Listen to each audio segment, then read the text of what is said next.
inviting me and us to the great independent bookstore of Majors and Quinn. It's really a tradition in Minneapolis. There are many independent stores, but this is, as far as I'm concerned, the best.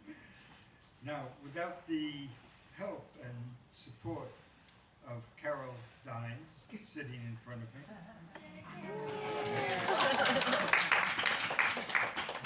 the You wondrous, wouldn't have any wine or cheese. the wondrous wife, I would not have been capable of, or maybe able of accomplishing what I have accomplished, or would not have made it here today. Finally, I want to thank Maria Asp, Tessa Flynn Henderson, and Leif Jorgensen, remarkable actors and educators who have developed amazing pedagogical programs for children in Minneapolis public schools. It's called Speaking Out and has changed teaching and the lives of young people. Perhaps they will change you tonight. Now, to our program. Remembering, I want to begin first with one of the books, and then I'll move, and we'll move on after I talk about the more sort of theoretical book, which is called Remembering the Jewish and German Questions, Essays on Fairy Tales, Poetry, and Culture. It's a selection of my work and presentations on fairy tales, Jewish studies, philosophy, drama, and the German public sphere during my time at the University of Minnesota. I'm not right now a happily retired professor. The collection begins by considering how fairy tales have been shaped by societies and how they have influenced society in turn. And in the first chapter, I consider the history of the Grimm's fairy tales and their popularity and how they spread, and compare them to an epidemic. The second chapter, and by that I mean it spreads, the Grimm's fairy tales even today is probably the bestseller of all fairy tale books in the world. And it's not my doing, it's like an epidemic. The second chapter champions the work and significance of the great philosopher Ernst Bloch, with substantial engagement with the essay collection I wrote on Bloch, Not Yet, Reconsidering Ernst Bloch. For those of you who don't know too much about him, it's unfortunate. I mean, his books have been translated. He's dead. He fled the Nazis. He was a German Jewish philosopher, and made it first made it to America, and then during the McCarthy trials, he escaped back to Europe after the war, and then went to East Germany, and then escaped East Germany and came back to West Germany, and that's where he taught and published many books. Mainly The Principle of Hope is his major work. That's really a book that most of you should try to read. The chapter 3 probes into the way society makes the sense of the world through fairy tales and fantasy, contradictory to our thinking of fairy tales as being way out and often and not sort of political in any way. I tried to show that that's really not true. In chapter 4, I explore the shift and the reemergence of Jewish culture in Germany in the 1990s, where I've spent more than 20 years myself. The next chapter provides a fascinating case study of Hungarian writer and theater director George Tabori's relationship to the Jewish question through examination of his plays from 1968 to 1996. Again, Tabori is not known very well in the United States, even though his plays, he too escaped the Nazis and came to America, and his plays were for a while very present in New York City, but then he left and went back to Europe way after the war, and produced plays in East and West Germany. Chapter 6 looks to the fall of the Berlin Wall and the unification of Germany in 1990, and questions around Jewish and German relationships in the public sphere. It's not well known how well situated now Jews are in Germany and are very much part of the German culture again. The final chapter offers detailed examination of Theodor Adorno's essay, Cultural Criticism and Society, that was published in 1951, and remembers forgotten poets who wrote remarkable poems in defiance of the barbarity of World War II. Adorno provocatively argued that it is barbaric to write poetry anywhere after Auschwitz. And at the same time, he also wrote poetry he also wrote about poetry as necessary for civilization to survive. Adorno sought to alert, especially Jewish people, that if they assimilate without protecting humanity and not killing like their oppressors, they would become just like them. Something that's happening right now. And there's a poem about this that I want to read, written by the great German Jewish poet, Heinrich Heine. He wrote this, believe it or not, in 1824, and it's all about really what has happened in Israel today.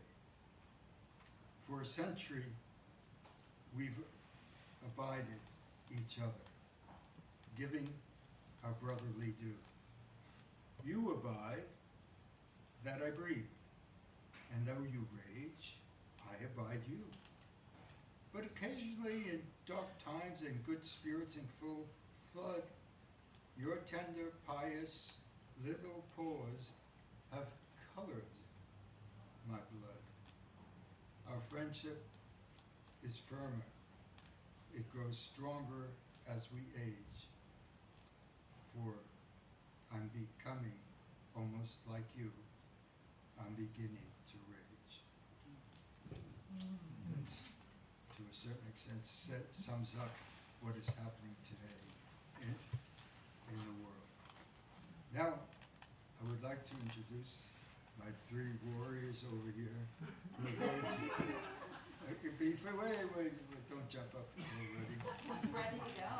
So, I have known them for about 20 or 30 years, I don't know how long, but they were wonderful actors and educators, and they've decided that I need help all the time.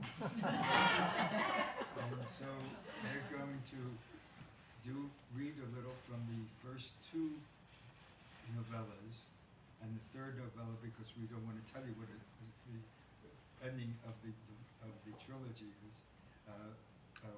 We can talk about it after they finish. So here they are. Woohoo! So lovely to see everyone. I think we're gonna go mic free. We're pretty big speakers. But one thing that I think we're all really fortunate for is how long we've known Jack and how he has always believed that every single person can sustain really complex thinking.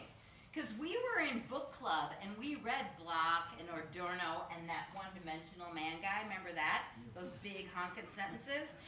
And like, that's the same way he feels about children, no matter how old they are. We all have the capacity capacity to hold on to really big ideas. So, with that being said, we're gonna jump in to book 2, and book 1, we can't read book 3 because we'll wreck it for you. We tried to pull an excerpt. So I'm Maria, I'm Leaf. I'm Tessa. just so you're not confused. Do you want to give like a 30-second little info button on book 1? Leave. No, Maria. Well, kids have been separated from their parents, and they're searching for them, and there's magic, there's good, there's evil, things are happening, we are tapping into all kinds of the wonder of the natural world. Which is magic nexus. Bugs, islands, good, evil.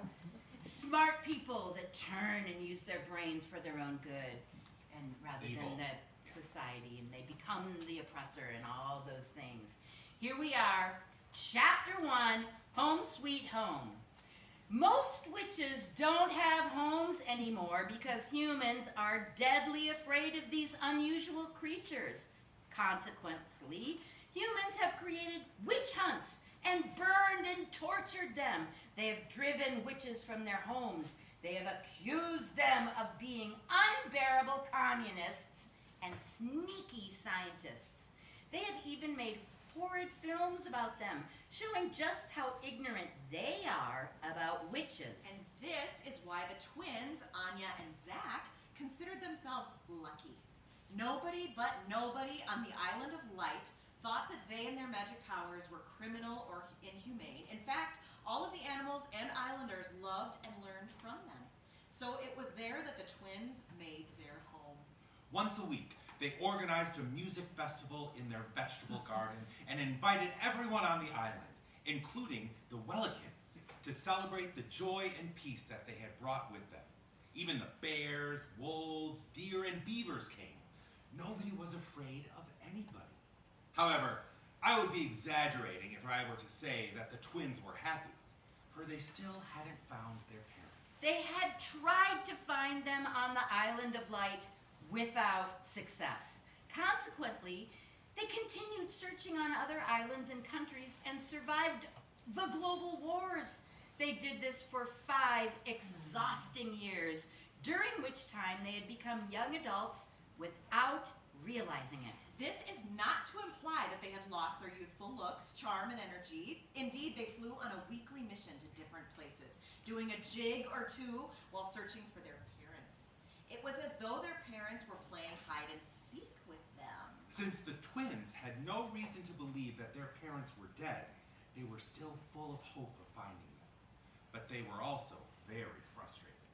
Tja, where could they be? What are they actually doing? They asked. Astro and all the other Wellikans who lived beneath the earth were concerned about them. They often visited the twins and promised to help them search for their parents as best they could.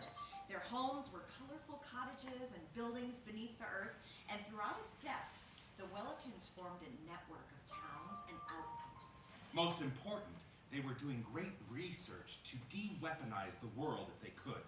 They were doing all this to honor their dead friend Mason, who had often saved the Wellikans from the dreadful Nexus. They built Masonic schools and research centers with Mason's name on them to make sure that sinister kings like Nexus would never raise their heads again. Nexus was the reason that 6 Wellikans were sent to guard the Island of Light.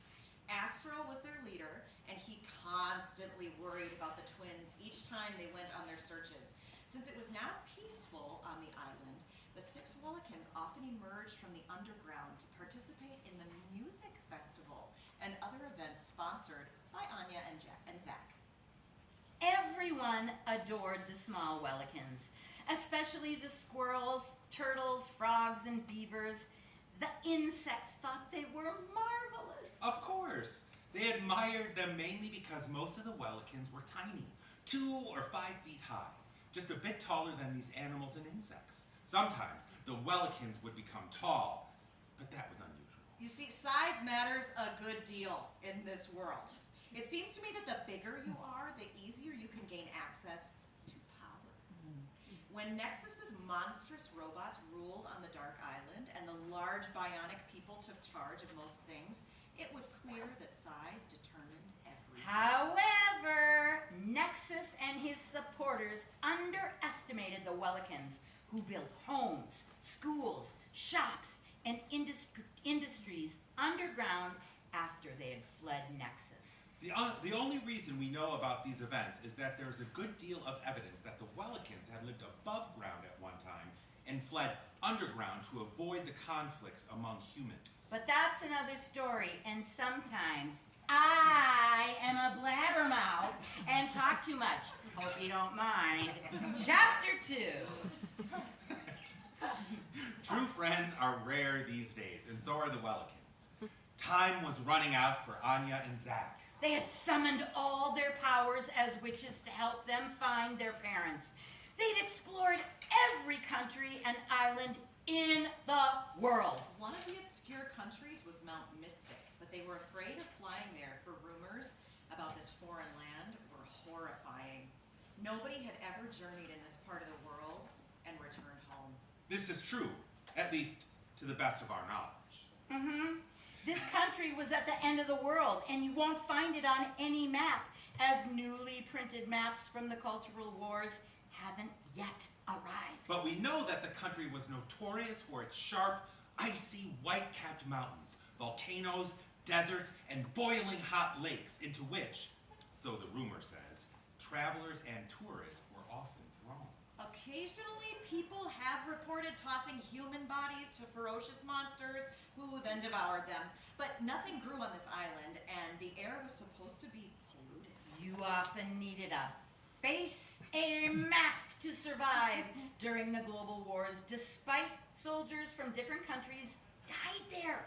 Nobody knows how many because there are no graves, only ashes. So they say. There is very little contact with the people of Mount Mystic. So I must confess I don't know much, and I can only tell you what I know.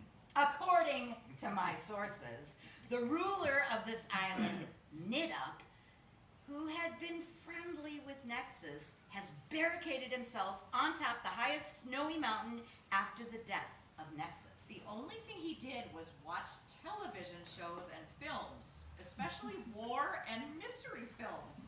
He also liked to eat roasted meat of pigs and alligators. Disgusting. This is why he was so fat.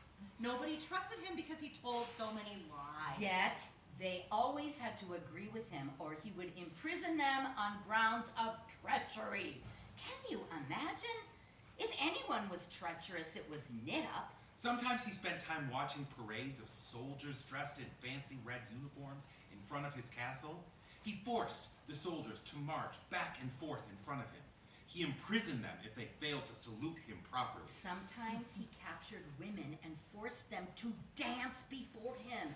And if anyone missed a step, he would punish her with isolation in his massive jail. Ooh, Nidup was considered one of the nastiest and most dangerous rulers in the world, next to Nexus, always starting wars with other countries while he waved flags of peace at the same time. Let me tell ya, he must be a nasty poisonous snake. To tell the truth, I had never visited his country, but I had heard enough of these stories about it that I believed them to be truthful. But on with my story. Let's not waste time on dictators. It was because of the rumors, some true and some exaggerated, that Anya and Zach had hesitated to look for their parents in the country of Mount Mystic. Somehow, they thought their parents would have known better than to go there. King Nidup's capture and slaughter was certainly not what they had hoped for. They certainly would have known that he was sadistic, pernicious, sinister, cruel, and horrific. It's almost impossible to describe malicious creatures like this king. All I can say is that they exist. Some, probably in your neighborhood. One day, while the twins were discussing how they might take a trip to Mount Mystic to look for their parents, there was a loud knock at their door.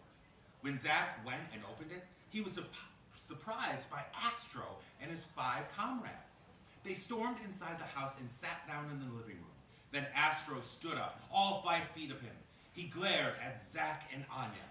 Where do you think you're going? He asked. How do you know we're going anywhere? Anya Oh, answered. I know what you know, he replied. Do you think you can travel to Mount Mystic without me? You'd be killed and made it to mincemeat before I could say, Jack Robinson. What? Yeah. Who told you all this? We were just making tentative plans, Zach answered.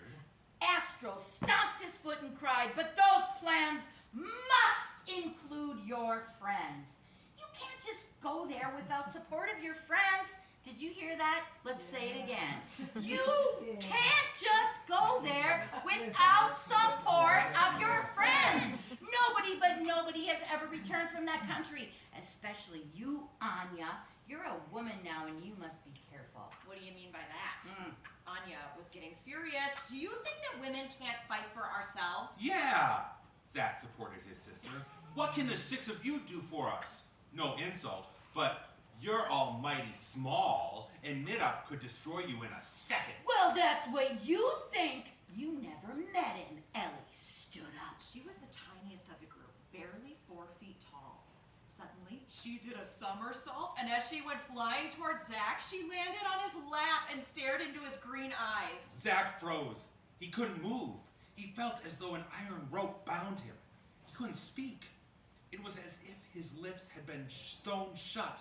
He was conscious, but he couldn't speak or move. Please stop, Anya shouted. We see what you can do. Just don't hurt my brother. In reply, Ellie flipped from Zach's lap and landed on the floor and waved her right arm.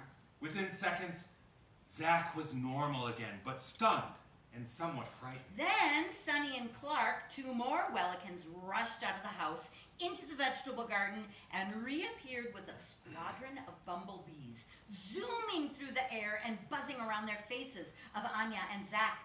They didn't sting, but they were ferocious. Okay, Anya screamed. You've made your point. Yeah, not yet, responded Astro, who began motioning the bees to leave the room, which suddenly became quiet.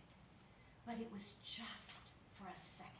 For Sam, the oldest of the Wellikans, began to sing a song with such high notes that everyone had to cover their ears. Cover their ears. For the sound was so excruciating, and many glasses and cups exploded. When Astro signaled Sam to stop, he lowered his voice and hummed a song that made everyone in the room weep. It was so sad. Tears poured from their eyes until they couldn't see a thing. The commotion allowed the Wellikans to become invisible. It was their common magic power. They had learned from the witches how to become invisible when necessary. Only the youngest, Henry, remained visible. He sat on a chair and whistled, calling for 2 wolves who appeared out of nowhere and prowled through the room as if looking for something to eat. The twins were astonished and cried out to the Wellikans, please, come back! Where are you? You've made your point! As soon as the wolves disappeared, the Wellikans became visible again and sat down on their chairs. Then Marty and Mike quickly drilled a hole in the ground and disappeared. Like all Wellikans, they carried special tools that enabled them to drill holes so they could safely return to the underground, which was often their hidden refuge. You can't imagine how unusual and compassionate the Wellikans are. For many years, they have protected people against disaster. Come back, Anya yelled. We understand. You've made your point. Astro smiled when Marty and Mick returned. I haven't told you yet what I can do, he stated. We just want to give you a small example of what we can do to help you. Listen, we know you're preparing to fly to Mount Mystic, but you can't search that land without protection. And we're going to be your bodyguards. To find out if they found their parents and what happened, you'll have to read 2 and 3.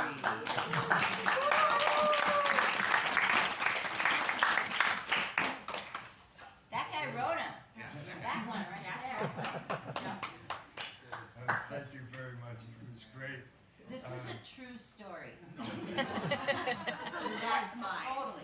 But the German folktales are in the other book, right, Jack? Yes, that's Yes. right. So, I should have said something about the books, the three books, they belong together. And I began them as just a short story for my grandchildren, Anya and Jack, little Jack. And as I finished, when I finished the first novella, it's about 90 pages or so, I realized that they were already too young. They were at that time 3 and 4, and wouldn't be able to read or understand this sort of absurd novella.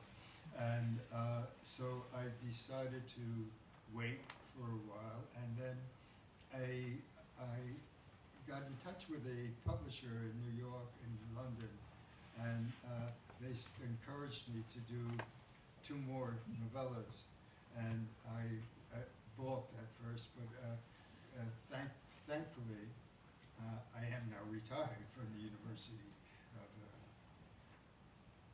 Minnesota.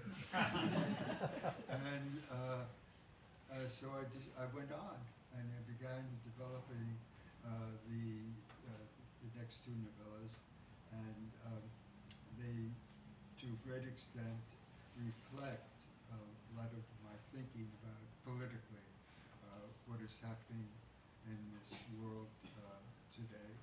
And the publisher decided to not to put them in one book by itself, but into 3 little books, and that's how the stories came to be. As far as basically what I'm trying to develop in, as I said before about the book I was talking about before, that fairy tales can do a lot more about helping us understand the world and what is going on, and also to indicating what we must do in order to make people sane again, and to really develop a different type of society that we have. This is my last time that I write a book like this, although I do have another book. I should say that I do have another book called Ajax in the Land of Lies, which is actually very directly related to the situation now. So that's it, and People might want please. to ask questions. Yes, my wife is indicating that I've forgotten a part of the program. But if you have any questions at all about either of the books or anything, I'd be glad to answer. Yes? Did somebody have a hand up? Nobody? Yes? Have you read these books to Jack and Anya? No, not yet. They're now 5 and 6 or No, 4 and 5. 4 and 5. I'll wait a while, and hopefully they'll be able to understand. They're bright, and so maybe they'll understand. Yes. Well, I'm just gonna say that I'm gonna buy this for our 4, 5, and 6-year-old grandkids, because Possible. I think they're very smart Uh-huh. at that age, and they get the sense of course, the readers were great with bringing that out, but Yeah. you're a good reader, I'm a good reader, lots of good readers. Yes. We can do that with the Yeah. sign, and they don't have to know all Right. the awful stuff. Right. Right. We do. Good. Good. Thank you. Yes. What was the first fairy tale that you recall reading? That you recall reading? Well, my mother read to me all the time. I'd read the Anderson, the Grimms, and so on, ever since I was 4, 5, 6, in that age. So that began my first love for fairy tales was at that point, and then I could just by chance continue to have a great interest in. Then I eventually went to Europe and learned German and French and Italian, and I've learned how to translate in all those languages. Was there a favorite tale from your childhood? No, I loved all the tales that where the bad guys got killed or something. Yes. What do you think is the difference between a fairy tale and ordinary story? Well, anything can happen imaginable in a fairy tale, and that's not true. In stories, generally speaking, they're more realistic than they are fantastic, and so I think that writing fairy tales or studying fairy tales and so on, anything is possible, and you have to also learn how to understand a different type of language almost, and envision these tales, how these tales develop in a different mode of thinking, and I think that's what attracts me to the tales, that you can get away with murder. Yes. Was the original audience children for these fairy tales? Well, my grandchildren were going to be the audience. It's directed at them, and hopefully, maybe they will when they turn 5 and 6 and 7. But I mean, like fairy tales more generally. Generally, my wife is amazing when it comes to reading tales. No, to them. generally fairy tales, were they intended for children or adults? Oh, I'm sorry. Oh, I didn't get the question. Fairy tales have never been written or told for children. The development of the genre fairy tale begins with adults, not with nobody could read or write. Going back hundreds of years, and so these are tales that peasants and middle class people and also the rich people told among themselves, and so there are different ways that we can look and understand the thinking, the values and ideas of a particular society by reading their tales. And so the field of folklore and fairy tales is huge in the world. Almost every university, although not every university now, is because a lot of our universities are being chopped down and so on. But still, the fairy tales will exist, and Trump won't. Yes, Would you consider the religious text as fairy tales? but Would you consider the major religious texts as fairy tales? The Torah, the Bible, the Quran, they're all fairy tales. Would you consider that? yeah, of course. And the Bible is fiction. It's not it's not real, and so on. It stems from what people thought. All the Bibles or religious books, and no matter what religion in the world, the characters and so on in the tales that have been printed down or passed down orally are definitely made up by the imagination of people. We need to imagine certain things. Yes. Sort of a follow-up question to that. Yeah. I know that a lot of what we think of as early fairy tales are sort of like tales of wonder from religious texts, like Yes. the Old Testament and the Quran. Yes. Do we know like what tales originated parallel to religious texts as opposed to stemming from Yeah. religious texts? Like, Yes, we do. Like what? But later, it's later development, because people didn't know how to read or write until the 1st century, 2nd century and so on. So it wasn't until then that there was that type of development where they were sometimes literary and sometimes literary tales generally took off from the oral tales.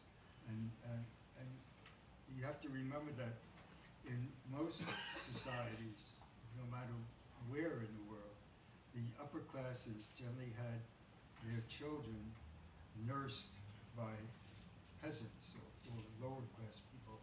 They didn't have time for their children. And so that the tales that were first heard by wealthy people or their children were come from the peasants, from lower class people. And of course, once people began to read or write, read and write, and then there was a different turn.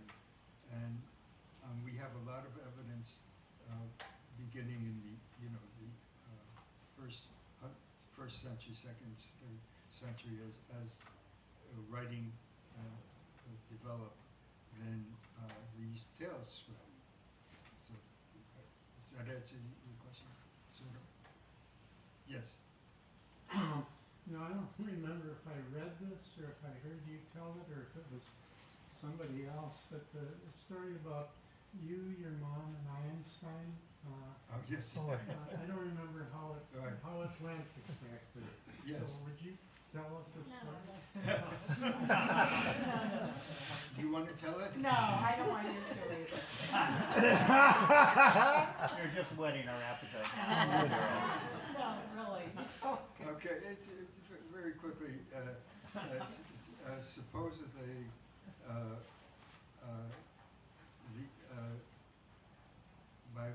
my grandmother took me to, my parents took me to Princeton, and where my grandmother was living, and she took me on a stroll, and supposedly, this is, we bumped into Einstein. Einstein was walking along, and my grandmother said, "Mr. Einstein,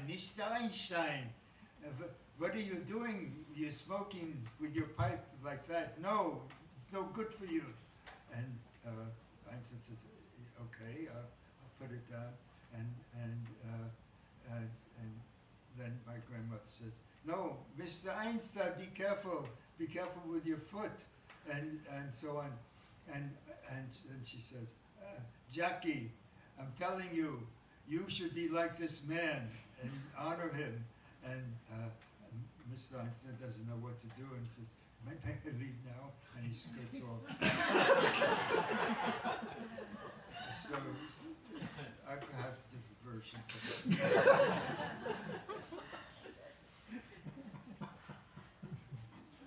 Any other questions? Oh, yes, I'm sorry. Yes. Two things. Yes. Arthur C. Clarke, the science fiction author, he said that in a very advanced culture and a very advanced society, you could not tell the difference between high technology and magic. Very interesting. Mhm. And with regard to Einstein, I wonder if Einstein was able to think in terms of fairy tales, and that's how he kind of got his very original ideas, whereas all the other scientists could just think in a very fixed, rational, logical way. Is that true? That's true. I would certainly endorse that type of interpretation. Whether my grandmother really knew Einstein and whether this story really happened is another sort of case. But, yeah, I agree with that. I think that the imaginative qualities of fairy tales are such that they can generate ideas that sort of logical thinking, rational thinking cannot. I think also Einstein said that fairy tales are the most important. That is true. That is true. I can say that it was printed in some papers that were published about Einstein. But otherwise, I can't tell you anything more about it. Any other questions? Well, it's time for wine, time for chatting with one another and so on. Cheese and crackers. I really appreciate you coming here, and it's been great seeing you. A lot of people here are my friends. I've paid them. Of course.